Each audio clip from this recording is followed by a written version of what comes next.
Force on Declassification of Federal Secrets will come to order. Welcome, everyone. Without objection, the chair may declare a recess at any time. I recognize myself for the purpose of making an opening statement. This hearing is about the crimes committed by the Central Intelligence Agency against the American citizens and the decades of secrecy used to conceal them. The American people deserve a complete and truthful record. The victims and their families deserve acknowledgement, and this Congress has a constitutional obligation to ensure that full declassification is not delayed any longer. Project MKUltra was not a policy failure or an overzealous program that got out of hand. It was a deliberate, systematic governmental operation that subjected American citizens, prisoners, hospital patients, veterans, ordinary people to LSD, electroshock, hypnosis, sensory deprivation, psychological torture without their knowledge or consent. This went on for 20 years on American soil, funded by American taxpayer dollars and authorized by the very top of U.S. intelligence apparatus. And this program, when it did end, the men who ran it did not cooperate with investigators.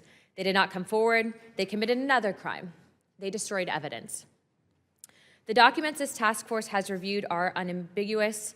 In January 1973, the director of the CIA, Richard Helms, prepared to leave office. He personally ordered the destruction of MKUltra records. The CIA official document in writing states, over my stated objectives, the MKUltra files were destroyed by the order of DCI Mr. Helms shortly before his departure from office. A separate internal account confirms that Helms telephoned Dr. Gottlieb directly and instructed him to destroy, quote, all files pertaining to drug research and associated activities. Gottlieb compiled 4 people, spent an entire day tearing, burning down 152 files. Then Gottlieb had his personal papers destroyed by his secretary before he retired. The head of the CIA-owned Records Center protested the destruction in writing, but he was overruled. That is obstruction of justice. That is criminal destruction of federal records, and neither individuals were ever charged with a crime for it. Helms received a $2,000 fine for lying to Congress about an unrelated matter and collected his government pension until he died. Gottlieb retired in rural Virginia and wrote poetry. No one went to prison. No victim was ever formally compensated by the government for the harm that they caused. By 1975, the Church Committee and the Rockefeller Commission had already established through sworn testimony and the surviving 1963 Inspector General report that MKUltra existed and that the CIA had run a program of human experimentation on unwitting Americans. The scope and detail of what we know today is largely because of an accident. In 1977, an archivist diligently complying with a FOIA request discovered 7 boxes of MKUltra financial records that had been misfiled and escaped the bonfire.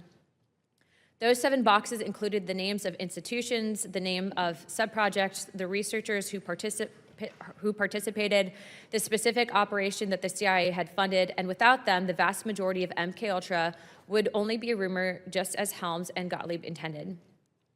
Those 7 boxes revealed that MKUltra comprised at least 149 subprojects, operated across more than 80 institutions, and involved 185 non-government researchers.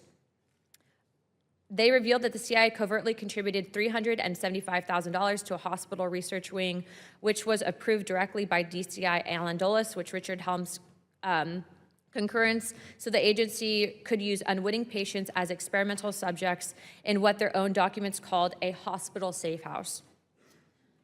The CIA-owned Inspector General said in 1963 his classified report concluded that the program had exceeded the agency's legal chapter, and covert testing on unwitting subjects placed the rights and interests of U.S. citizens in jeopardy.